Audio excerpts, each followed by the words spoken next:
So thank you very much for being here this evening. Talking about, well, emergencies, disasters, catastrophes, and it's really trying to figure out what does that mean?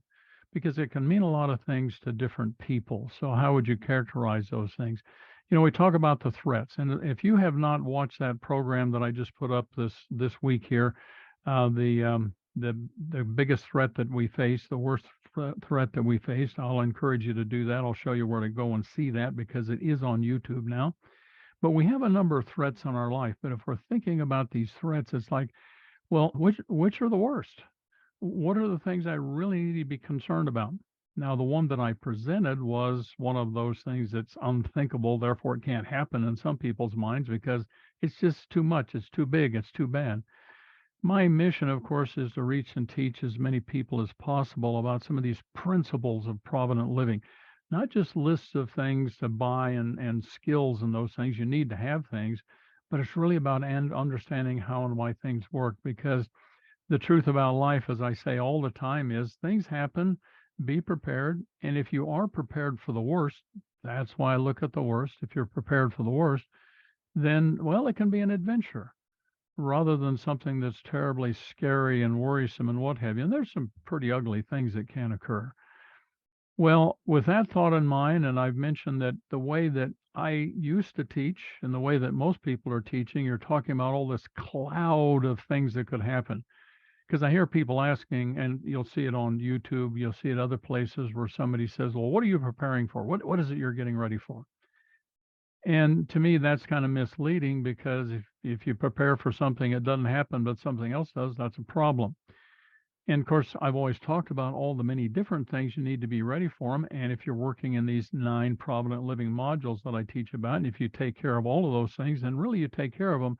So the focus has become the power grid, loss of power grid. Now, for some people, and that's what that program is about, that I'd like you to go watch. If you haven't seen it, what's the worst thing that we face? Well, it's loss of power grid, but I'll explain that in program number 2 tonight. So, and it's these 6 areas that are really important. If you're going to talk about the power grid, and then it's like, well, what caused it? What's the climate? Summer, winter, rural, city.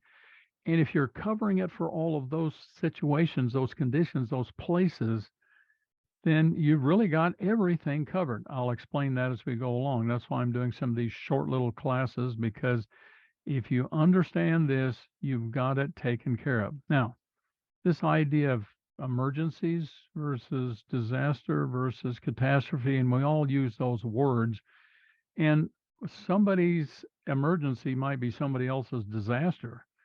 And somebody's disaster might, to one person, might not mean very much. So let me explain to you how I would look at that and the way that you might want to think about that when we're talking about some of these, simple things or ugly things. Now, first off, things happen all the time. Probably today, 3 or 4 things have happened to your life that disrupted a little bit. Maybe nothing major, but sometimes they get to be a little bigger. So one of the things you want to think about is being prepared to correctly meet the severity, because too little is no better than too late. That's what it comes down to. Whatever it is that's occurred, you've got to meet it. I'll say head on, and not in an attacking kind of way, but just be sure that you can cover all your bases there. Now, there's a long list of things. I break it down in some different ways, but I'm going to do this in a very generic kind of a way here. We're going to talk about really these 6 different things that will help you think about the severity. So when you're looking at your situation, remember, we're talking about um, summer, winter, the climate. Are you rural? Are you city? I want to be prepared to deal with whatever the heck it is. So that's what you want to be looking at, is what do I need to be concerned about? So there's 6 ways of measuring the severity when you're both planning ahead of time and also looking back. Now, a lot of these things happen all the time. We've had this really severe drought that has been going on. Now, in our area right here and over much of the West, the drought hasn't been broken, by the way. It takes about 6 years of above normal moisture fall to get us out of a real drought situation. But we're doing very well right in my area here. We're more than 150% of normal. Some parts of Utah are more than 200%. That's good, although it may bring a little bit of a problem coming the spring, because we're going to have to be thinking about runoff and floods, depending on how quickly it warms up and if it rains on top of the snow and a whole bunch of things like that, it could get really dicey in some areas. So you have to think about floods. But drought has been a problem in other areas. It's been very, very severe. Well, that's some of the things that happen. Multiple things happen. Some of these really unfortunate things that have occurred around the Haitian earthquake, people being trapped, lots and lots of people killed, disease that followed. Some of these major things that occur here. This was Hurricane Ike and all the damage that it did in there. That picture before and after, taking a look at one of those barrier islands, how it was just literally swept clean by that storm out there. And you take a look at the personal, well, the personal disasters, the personal, how do I handle this? My life has been turned upside down. I've lost all my stuff. My life is disrupted. That goes on all the time. This earthquake and tsunami in Japan that was so incredible. The videos that were filmed of that, you just see the power and the terror that would come with something like that. Everything that followed after that and all the other floodings and things like this that occurred before and after pictures. This was Katrina. You see before and after how that area was just wiped out in there, the flooding and those things. Tremendous problems for individuals. Is this a catastrophe? Is this a disaster? Is this an emergency? What is it? How would we characterize it? So I want to give you some thoughts about that so you can look and say how you would characterize those things. You know, a lava flow, you can't do anything about that. It's coming. Volcanoes, different things, tremendous, beautiful, fantastic things to watch and see. But boy, to get caught by them, it can be very, very life threatening, certainly extremely disruptive. Is that a disaster? Is it just an emergency? Is it catastrophe? Wildfires. And of course, we've had some of these wildfires that have been around the West in past years that have been tremendous. We might still have some wildfire problems this coming year because rains and snow makes the brush grow. So we have to be prepared for that. Incredible to see this stuff, but also terrifying, frightening, and pretty devastating to these people in their houses that lived in the forest when they lost everything there. So when you're thinking about this stuff, what is it that we're facing? How do I characterize it? What is it I'm trying to get ready for? So here's one way of thinking about these things. The severity is measured by, well, one of the ways of looking at it is the number of people that are affected by it. Whatever it is, how bad it was, how many people. That's one way of looking at it. You also have the geographic area or areas involved. How much area was covered? That'll have somewhat of an effect on the severity. What about the extent of the infrastructure damage? Now, that's where I'm talking about the power grid, loss of power grid. That's part of our infrastructure, but it's all the other infrastructure that we have, the communications, the trucking, the rail, the air, those kinds of things, the power, the water, all of that infrastructure. How much of that was damaged and how badly damaged?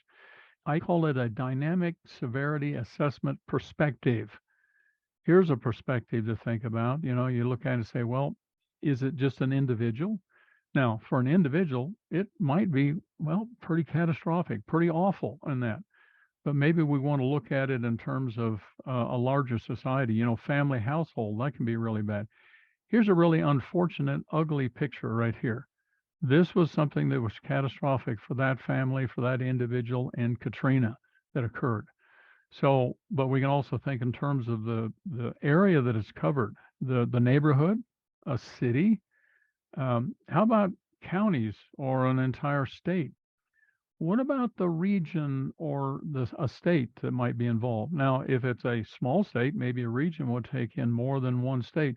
So we might say it's getting more severe when it's covering more states. You know, now it's a much larger area. Now it becomes country, continent, global. Some of the ways of looking at that's how you might want to be thinking about these things. And that's why I'm talking about power grid as being one of those things that could be really, really severe. But is it just an emergency or is it a disaster or a catastrophe? How would we characterize it? So some other things that come into play. The time for outside help to arrive. That's one of the things we see when these disasters are going on and these emergencies are happening, that there's people coming to the aid of other people. How long does it take for help to show up when you're really in the midst of things? The duration of the event, is it something that's just a few minutes, a few hours, a few days, a few weeks, a few months, or longer? How long does it take to recover from this event, both as an individual, but how about the community? How about the area? How about the infrastructure and all? One of the things that we can use as a way of characterizing how bad it would be, and this is when I'm looking at loss of power grid, and we're going to define what power grid is here in just a minute. Take a look at this. This is ahead of one of these major hurricanes moving into an area. And the word has gone out that there's going to be a lot of power loss. It's going to be huge damage to the power lines, the poles, the substation, all these things. The power is going to be off. And so surrounding states, surrounding cities, they send all of their power company officials down there, the guys with their trucks and their equipment. They're staging things ahead of time. This is before the storm struck outside of New Orleans. These guys were a few hundred miles away, just waiting out of the storm path. And then when it cleared out, then they can move in and start putting things back together. That's this aid that comes from the outside. So when we think about how bad is it, well, I said that the worst risk that you face, you might want to study that. Go watch this program. If you haven't seen it, it's up on YouTube. The easiest way to find it is just go to my website, jimsway.com. Find that little YouTube button, click on it. You'll find it right there. It'll look just like that, the worst risk you face. And I just focused right on that issue of how you might define the worst one. And we're talking about power grid because I believe that is the worst thing that we can face is the loss of it. Not just the power goes off for a little while. I'm talking about the loss of the grid. Big deal, serious deal, affects things very broadly in this country. That's part of the definition.